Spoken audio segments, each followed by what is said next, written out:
que a gente sempre dá destaque ao recorte racial? Eu citei que nessa base que a gente tem disponível no mapa nacional, a gente tem dados do SUS. A gente tem informação que, por meio desses dados do SUS, né, 7 em cada 10 feminicídios são de mulheres negras. Isso são dados de 2020, tá? Isso corresponde a 67% das mulheres que tiveram caso notificado. Então, quando a gente olha um número desse, fica evidente a necessidade da gente fazer o recorte racial. Por que que as mulheres negras morrem mais? Por quê?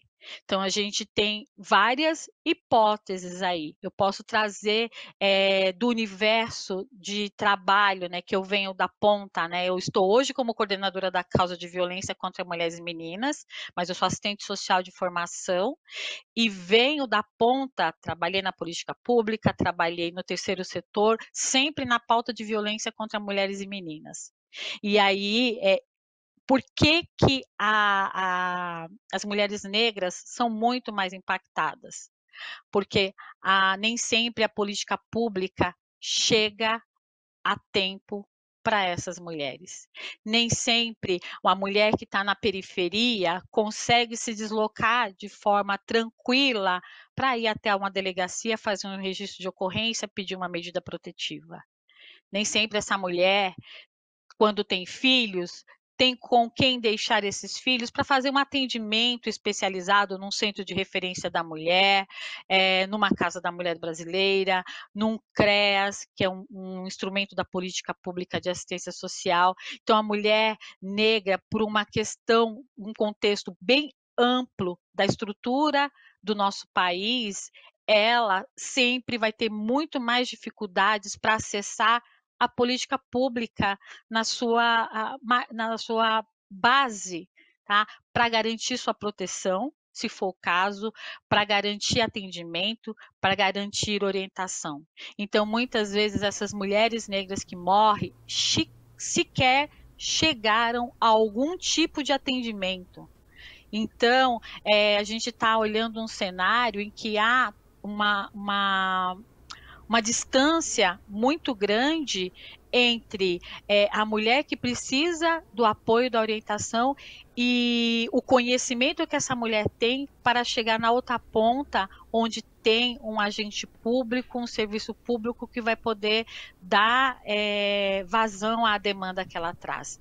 Então, são várias camadas que a gente tem que olhar quando a gente tem um dado tão alarmante e quando as pessoas nos questionam por que falar disso. A gente tem que falar porque sempre essas mulheres, é o corpo negro o mais atingido por todas as formas de violência e com a violência doméstica não é diferente. Tem até um dado que a gente pegou no próprio site do Instituto Avon, que fala que das 1.400 mil mortes por feminicídio, 61,1% são contra pessoas pretas e pardas. E, Wanda, eu pego esse gancho de você falando sobre políticas públicas para te perguntar de que forma a discriminação racial impacta a percepção pública e a resposta da sociedade à violência doméstica contra as mulheres negras. Olha, a gente tem que pensar, né, quando você está lá no território, tem que olhar de forma muito clara qual é o público que está ali, qual é o público que a gente deveria atender. Então, esperar só que a mulher consiga chegar até o serviço público talvez não seja uma estratégia adequada quando a gente vê esses números. Que tal pensar ações, que eu costumo dizer, ações um pouco fora da caixinha? Que tal pensar ações em que a gente consiga chegar até essa mulher de alguma forma?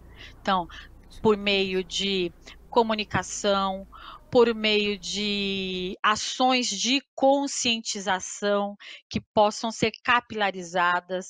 E aí, quando eu falo ações de conscientização que possam ser capilarizadas, levando informação de o que onde ela pode buscar atendimento, que tipo de atendimento, que tipo de suporte ela pode ter, por meio de políticas públicas também capilarizadas, né. Então, a gente tem um exemplo, posso trazer um exemplo para vocês de uma forma capilarizada de atuação, né, para fazer com que as mulheres, saiam desse lugar de subnotificação, né, e conheçam o que é possível, para elas de atendimento, os agentes de saúde.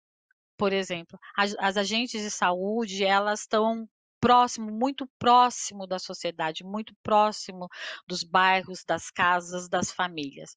Que tal pensar, capacitações para essas profissionais, para que elas consigam identificar esse cenário e fazer uma aproximação com essa mulher, uma aproximação não com o intuito de, eh obrigá-la, não sei se é essa a palavra adequada, mas com o intuito de fazer com que ela vá de todo jeito, né, empurrar ela, né, para uma denúncia, para alguma coisa nesse sentido. A gente pode trabalhar em outras nuances, tá, a denúncia é fundamental, a denúncia é muito importante, porque ela tira, esses números de violência da invisibilidade, né, mas a gente pode começar trabalhar num caminho de consciência, de conscientização para essas mulheres. A gente tem o dado de que a Lei Maria da Penha ela vai fazer 18 anos esse ano.